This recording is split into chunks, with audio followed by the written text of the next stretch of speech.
Hi everybody, welcome back to Bearded Reef. My name's Ross.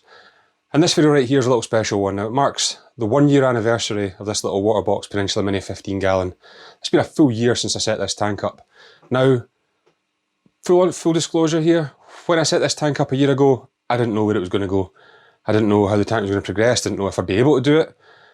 I didn't know if I would want to keep doing it. I didn't know if it was something I'd enjoy. But yeah, a year down the line and we've made the first year anyway, so fingers crossed we can keep going. It's been a year of ups and downs, to be fair. There has been quite a lot of high points and quite a lot of low points, but I've learned so much in this year. It's incredible.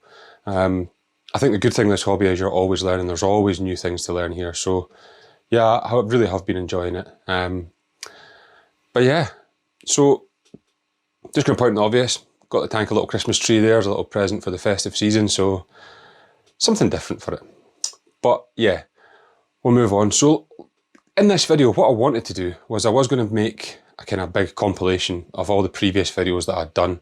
Try and do a bit of a voiceover with that and compile it all in one video. So I sat down for a couple of nights to do that, and the video ended up being over an hour long. I thought to myself, there's no way you guys are going to want to watch an hour's video for a start. I know personally I don't. I struggle to watch videos if they're more than kind of 20-25 minutes long, so I try and keep mine below that. So that was the first thing. Second thing, I thought, you're not going to want to watch an hour of me showing you stuff that's already happened in the tank. So kind of canned that idea, and what I'm going to do in this video is show you some of the key highlights. Then I'm going to talk about the water box, give you a kind of honest review a year in. Now I feel a lot of the review videos that you see are a case of, I've just got this product, it's the best product ever, and here's the review on it. I've maybe been guilty of doing that sometimes as well, just because I've been excited about it, but I can give you an honest review on this tank. That's been a full year. So we'll get to that at the end of the video. But I think first what we'll do is we'll just talk about some of the stuff that's happened. So, like I say, I first got the tank. I bought it in the Black Friday sales actually, more than a year ago. Got the tank, the light and everything all at one time. All came, got really excited. I'd done all my research for that for a long time beforehand. Obviously during lockdown and so on, that was kind of the key for when I was actually doing my research. So spent a bit of time, got the tank here and everything was set up, and I thought, I'm going to do a little YouTube channel. Hi everyone, welcome to my new channel. It's called Bearded Reef for obvious reasons. More just to document my progress with the tank, not through trying to have any ulterior motives. I just wanted to document it so that even if nobody subscribed, I could still go back and look at the channel. I could look at all my videos all the way through and see A, where I'd went wrong, B, how the tank's progressed, and C, anything I can learn from looking back on my mistakes. So that was really the key motivation for this channel, was to do that. I also wanted to make sure that any mistakes I made, you guys didn't end up making, so that if you did watch the videos, you would see anything that I've done wrong. Call me out on it, by all means do that, that's fantastic. But then therefore you won't make the same mistakes yourself. Or maybe you have already made mistakes and you're trying not to get me to do them. But yeah, either way. Long story short with that, totally appreciate every single one of you guys who have watched the videos, whether it be right from the start, and there's a lot of you guys who have watched every video from the start, and I'm eternally grateful for that. A lot of you guys are relatively new to the channel, so thank you very much to you guys too. On that note, if you haven't already, if you could hit the subscribe button please, it would mean so much to me. I know I've harped on about this in every single video, but there's still more than 60% of my viewers aren't subscribed. So if you could just hit the wee subscribe button down below, it would mean so much to me. It only takes 2 seconds, it's free, hit that and that's it. It lets YouTube know that you're enjoying the videos and it pushes them out to more people, therefore more people can see them. So yeah, I kind of digressed here, but anyway. So I got the tank, got everything set up and decided that, you know, which way did I really want to go. Now, being my first reef tank, I decided I wanted to go mainly soft corals, LPS and so on. I didn't really want to venture in the SPS market. Again, full disclosure, I don't actually really like SPS corals. So, spent a bit of time looking at what I wanted to do and various ideas for aquascapes. Now the aquascape on this tank was the bit that I really wanted to get right. That was the one thing that, you know, I see so many tanks and they're just clumps of rocks all piled on top of each other. There's nothing there. I'm not trying to bash anybody's tank with that, and I don't mean that in a nasty way, but for me personally, I wanted something that really had that kind of nice look about it, a more natural look and so on. So I wanted to spend a good bit of time on my aquascape, and that's what I've done. I actually spent loads and loads of times with bits of rock on my desk, sitting messing about with it to try and get it right. And I came up with this design that I've got in the tank just now. I think it looks really good. It's one of the things that I enjoyed doing. It's one of the parts of the whole setup that I really, really enjoyed. But it's one of those things, it's subjective to your opinion. So if you like it, great. If you don't, great. There's nothing wrong with that. It's completely your opinion. So yeah, we got all that done and then we moved on. So yeah, that was the point where I kind of thought, well, what way do I want to go fish-wise with the tank? So I decided that I was going to go typical. You could say it's predictive, but I went with the 2 clownfish, as you guys already know. So I got the 2 clownfish and almost straight away I hit my first problem. Now, to this day, I still don't actually know what it was that was the issue. But I spent a lot of time on this clown. So it had almost what looked like a big kind of swollen sore underneath it. It got progressively worse and worse. My LFS that I got them from said, bring them back, you know, we'll sort it out. But I wanted to stick with them. I didn't want to give up on them. So I decided that, you know, I'll spend a bit of time. So I got the quarantine tank, little hospital tank, I got that set up. I treated it in there. I put a whole load of stuff in there. I mean, I'm not going to go into great details. You can see the previous videos on that, but I think it's an important thing to know what this little clownfish has been through. It was the female, it was the bigger one of the 2. Ended up with a bit of its stomach almost coming off. So it's been through a lot, to be fair. But yeah, so treated that, back in the tank again, went for a little bit, you know, everything looked quite good, everything looked all right, it was going well. And I stupidly decided to get a tube anemone. Now, I was advised by my LFS, don't get the tube anemone, your tank's too small, you're going to have problems with that. But typical me being me, I thought I knew better. Well, I didn't, I just wanted one. So I got it and I brought it home, I put it in the tank and it looked amazing. It was really, really nice. I did love the look of the tube anemone. Not going to lie to you, it was a really nice piece. But I came into the room one night, it was dark in the room, I switched the light on to try and find something, startled the clownfish, it swam directly into the tube anemone, got stung instantly, and I was 99% sure that that clownfish was dead. Just the way it was acting, it was swimming upside down, it was battering off things, and it was completely my fault. I startled it. I shouldn't have put the tube anemone in there in the first place. Completely my fault. But hands up, we all make mistakes. So that's one of my biggest ones, put the tube anemone in there. Now the clown did survive. It ended up getting quite a lot of damage to its face, its fins and everything. But again, I took it back out, put it in the hospital tank and it survived. So not only did basically its stomach fall out, but it got stung to bits and it's still with me just now. So tough little cookie, that thing. And that's why the name Cookie came about. So we've got Cookie and Cream, the 2 clownfish. The tube anemone got moved from there into what was formerly known on the live stream as the crab tank or the jail. Had a Halloween hermit crab. I actually had 2, and the one that I had killed the other one, and then decided to go on a rampage through my tank, basically dragging corals about the place. It was nipping at everything. It was an absolute nightmare. So I took it out and I put it in the little jail tank. So the tube anemone went back over and in that tank as well. And lo and behold, the crab took hold of the tube anemone and managed to kill it. So it sounds all negative, and there has been a lot, but there has been some highs in this tank as well. There have been some really, really good ones. When I first started out in this tank, like I say, I didn't know really what I wanted to do other than LPS and softies. So when the tank started out, it looked really, really good. It was brand new. The rock was all nice and clean, the sand was all nice and clean, and everything was really nice. It looked fantastic. But then, as you move on a bit, the ugly stage kicks in, you start to think, oh no, what have I done? But it's all part of it. That is just part of this journey. And to be honest with you, it's one of those where you look back on it and you think it wasn't that bad compared to some of the stuff that I've had. But yeah, it's one of those things that when you get to the ugly stage, just ride it out. There's nothing you need to worry about. Moving on from that, the tank went back into a kind of relatively good looking phase, I would say, where things were starting to progress. I was adding more corals and so on. I got a little possum wrasse and I added that in.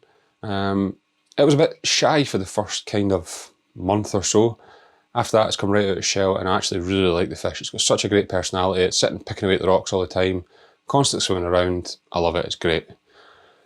So yeah, a couple of other things we added in. We added the arrow crab. I know it's passed away recently, but the arrow crab was a good addition to the tank as well. And yeah, I've just really enjoyed the year, to be honest with you. I've also been all over the place, different shops and so on, and went down to like Crackna, met loads of good people down there. A lot of people I've met through this hobby actually that have been really nice, really kind. So a massive thank you to every one of you. Now I'm not going to list everybody because it will take far too long. And A couple of special mentions though to everybody who have really helped me out throughout this. And that's the other three guys that I do the live stream with. So that's Jay from Jay's Real Reef, Paul from Fish Palace, and Steve from Mogsys Aquarium. These three guys have helped me out massively. Any issues I've had, any dilemmas, any crisis, we've had anything at all, got a little group chat with the four of us, into that, put the question in, and they'll always get back to me and help out. So massive thank you to those four guys. Now also I want to mention, when I did have the issues with the clownfish, I want to mention a special thanks to Matt Wyatt. Now Matt reached out and gave me a fountain of knowledge on fish care. Now Matt knows so much about fish, it's unreal. So thanks to Matt. Matt's probably the reason that I managed to save the clownfish, and I really do appreciate that. On the YouTube side of things, I want to say thank you to Nano Reefer. He really helped me out with getting things started out, helped me out with how to get things growing, and I owe him quite a lot as well. So yeah, there's been loads of other people that I've met along the journey, but like I say, I'm not going to list everybody, but thank you very much. If you have helped me, then I appreciate it so much. On from that one, I want to say a massive thank you to Nessie's Lair. Nessie's Lair jumped on and supported the channel, and they have been fantastic. Now, again, somebody mentioned whole video being sales pitch. Now, I don't want to make this a sales pitch, but check out Nessie's Lair's website. Use the code BeardReef10, you'll get 10% off, and they will ship across the UK. So you'll get fantastic corals and fish in there. I've done videos about that as well, so go and check them out. They are fantastic. I also want to say thank you to Aquati. They've been with me from almost the start, to be honest, and have supported me massively. So Aquati RODI units, go and check out their website. Same thing again, BeardReef10, you get 10% off. And a more recent addition is LAD, or London Aquatic Designs. They do the polycarbonate lids. So they've been a fantastic support as well. So that's the three companies that I really want to say. So if you haven't checked out any of the three of them, go and check out their websites. And all three of them, you can use the code BeardReef10 and you'll get 10% off. So that's the kind of sales pitch bit out of the way. But yeah, that's really brought us up to where we are just now. So if you've seen the previous video, I've had a lot of problems with hair algae. Now, I'll put a little clip in here and show you how it was beforehand. It was ridiculous. I've never ever seen a tank with so much hair algae. It's what I had in here. It really was bad. It looked terrible. So I've spent a long time fighting that, and I've tried numerous remedies. I've tried Flux RX, I've tried Vibrant, I've put a sea urchin in here, I've upped the cleanup crew, I've done loads of different things. And to be fair, the Flux RX kind of worked, but it came back a bit. So after the last video that I posted up, you guys suggested literally tens and tens and tens of different ways that I could do this, that I could clean it up. And I'm so grateful for everyone who took time to comment on that and say what your thoughts were. So from that, I actually went and toned it back a bit, and I went the most basic of routes, to be honest with you. And what I've done is done basically a water change every 2 to 3 days, and scrubbed all the rocks and everything with a toothbrush. Clean toothbrush, remember. And done that. And to be honest with you, the tank looks pretty good now, to be fair. I can't complain at how the tank looks. I'm really happy with it. So yeah, that's really where we're at. So that's a year down the line, and the tank's back to looking semi-respectable. So again, just a massive thank you to you guys for all the support. It really has meant a lot. So we'll jump on and we'll look at the water box. Let's do a little review of the water box now. I've had it for a year. So I guess the first thing to answer is, am I happy with it? And the answer to that one is yes. I actually love this little tank. Now, it's not the biggest tank in the world. In fact, it's probably one of the smallest tanks that Waterbox do. I think they do a couple of clear ones that are smaller. But this little tank here is only 15 gallon. Now, when I set it up, I thought, I'll go a small tank. It'll be cheaper, you know, so on. And technically that's correct. It is cheaper to buy some of the stuff. But the big thing is it's so much easier to do the maintenance on it. Now, for me in the first year, that's been a godsend, because to do half an hour of maintenance is so much easier than doing hours worth of maintenance. So back to the tank itself, the reason I chose Waterbox is because when I looked at other brands, the quality just wasn't there for me. Now, I'm not, again, ripping any other brands before people jump on me and say all different things, but in my personal opinion, the quality of the Waterbox tanks was far superior than the other ones I'd looked at. So I decided I was going to go Waterbox, and I couldn't really decide between whether I was going to go down the route of the cubes, because you get a cube 10 and a cube 20, or whether I was going to go down the route of the Peninsula Mini 15 or 25. So I thought the cube 10, I wasn't really a massive fan of that, or the cube 20. I thought the Peninsula was a nicer shape. So looked between the Peninsula Mini 15 that I've got here and the Mini 25. Now what I will say is I kind of looked at the space that I had, the desk I was sitting on and so on, and thought, right, I think the 15's enough. Inside I kind of thought to myself, the 25's probably the way to go, but 15's what I went for. And do I regret it? Not really. If I could start over again, I would have got the 25, but the only reason I didn't get the 25 at the time was that they didn't make stands for them at the time. So 25 gallon on a normal desk or something was just a bit too much for me to risk. They then brought out the stands for them after I had bought the tank. Now, you can't buy a Waterbox stand for the Peninsula Mini 15 gallon at present when I've made this video. There might be one coming in the future, but you can't buy one just now. But it's only 15 gallons, so you can sit them on other units and so on.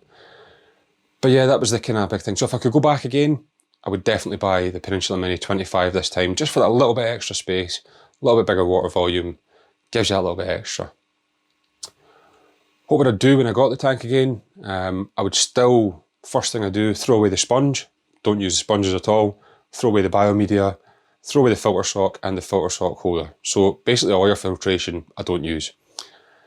I'm using the standard return pump, which again got noisy after a while. So I swapped that out with Seachay Synchra Silent. It was the 1.0.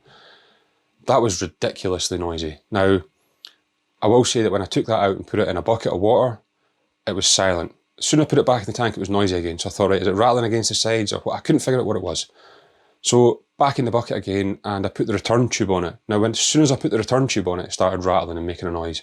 So I think the 1.0 is just not cut out for that diameter pipe. It just seems to rattle and make a noise.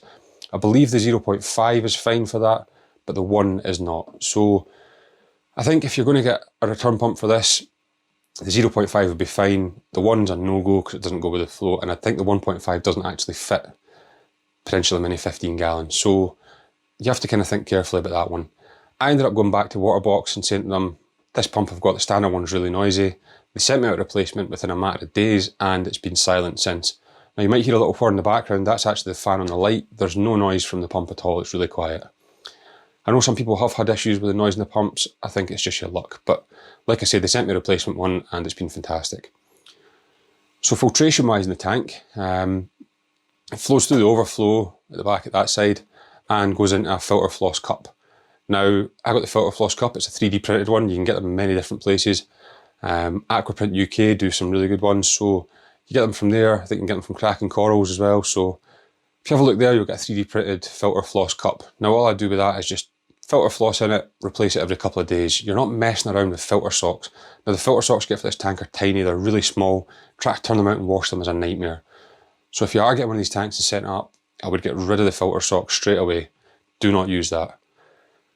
Afterwards, so directly below that, I've now got a little bag of ROAFOS. And that's just to keep the phosphate levels down in the tank. Into there it goes into the middle chamber, flows into there, and I've got the Aquaprint bio ball holder at the bottom of that. On top of that, they've got their media basket which sits in there, and that's quite a nice compact little addition to that. So I think in this tank just now I've got 4 bio balls, maybe 5, I can't remember off the top of my head. It's 4 or 5 that's in the back chamber there. You don't need any more than that. If you go more than that, I start off with a kilo in there and I bottomed everything right out. So big lesson then for me is you don't need that much filtration.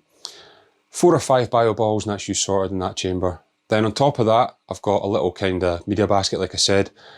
I've got a pad of filter floss in there that I change out as well, just for anything that escapes through. And then I've got activated carbon sitting in the top bit of that. That really is my filtration. That's all I've got. Filter floss, ROAFOS, bio balls, and activated carbon. You don't need any more than that. After that, it flows into chamber 3. Now, in here, I've got my return pump, my ATO sensor, my temperature sensor, my heater, and so on. I know some people have said to put the temperature, I know some people have said to put the heater, sorry, into chamber 2. Something you can do. It's not likely to run dry in that point, so you can do that. But I've got mine in chamber 3. So yeah, that literally is the filtration. Now I did try a couple of random flow nozzles on there, but I've ended up going back to the standard nozzle just because I preferred the flow pattern from that. I've got the AI Nero 3 in there as well, which is a fantastic little bit of kit. It provides all the movement that you see in the torches and so on, and I really like that. Then moving on to the light, it's the AI Prime 16 HD that I've got, and again, done a video on that, on my schedule and everything, which I've sent out to loads of people, and hopefully you guys are liking it.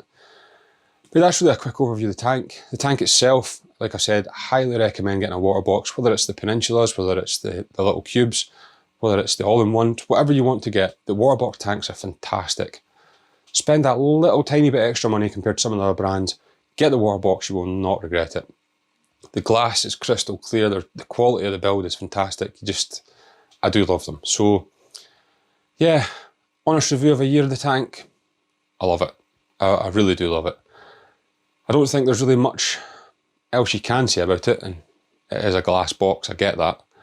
But I've had it for a year now, it's ran, it's done everything that I wanted it to do, and it's perfect. So what's next for the channel? Well, this tank's going to stay. It is going to move to that side of the room, so it won't be in this position that it's in. But it is going to stay. My new tank, which is the Waterbox Marine X 60.2, is going to go right in this space here. So the bigger tank will fit in this space, and we'll still be able to do videos in the new tank. We'll get it all set up as well. It's got a sump and everything, and all the equipment for that is arriving today actually. So looking forward to seeing that. The tank's going to arrive mid to late December, and yeah, we'll see how we get on. There's also another tank coming. So there's going to be 3 tanks in the channel. The third one I'm keeping a secret just now. If you guys have any ideas what it is, put them in the comments below. Let's see if anybody can get close to it. But there will be 3 tanks running the channel. So I'm going to have the Marine X sitting here. I'm going to have the Peninsula on that side of the room. And then kind of behind where the camera is just now is going to be the third one. So there is going to be 3 tanks set up, and I'll try and rotate in the channel, keep the channel going, keep everything busy for you guys. So there's lots for you guys to see. And it's going to keep me busy as well, because running 3 tanks is going to be a lot more difficult than running this one little one. So yeah, looking forward to what the future holds. Didn't think that this channel would have been quite as successful. I know it's not a successful channel in the grand scheme of things, but I've smashed my target. You know, actually, full disclosure, I've been completely honest with you, I thought in the first year, if I can get 100 subscribers, I'll be happy. You guys have smashed that out of the park, so thank you very much to you guys. All of this wouldn't be possible if it wasn't for you guys watching the videos. I gave up a long time ago. So thank you very much for watching them. Now, like I've said, I don't really want the videos to drag on for a long time. So to summarise, water box review, yes or no, massive thumbs up from me. Highly recommend getting a water box. 1 year review, thank you very much to you guys for watching the channel. Thank you very much to everybody who's helped me, and I hope you guys are doing well. I'm not going to blather on for any longer. I think that's more than enough for this video. Again, apologies it wasn't quite what you thought it was going to be with the clips and so on, but I thought it was better to try and keep it a bit shorter. So yeah, hope you guys are all doing well, hope you're all staying safe out there, and hopefully your tanks are doing well. If I forgot to say thanks to anybody, I really apologise, but I do say thank you to everybody. So thank you very much guys, stay safe, take care out there, bye bye.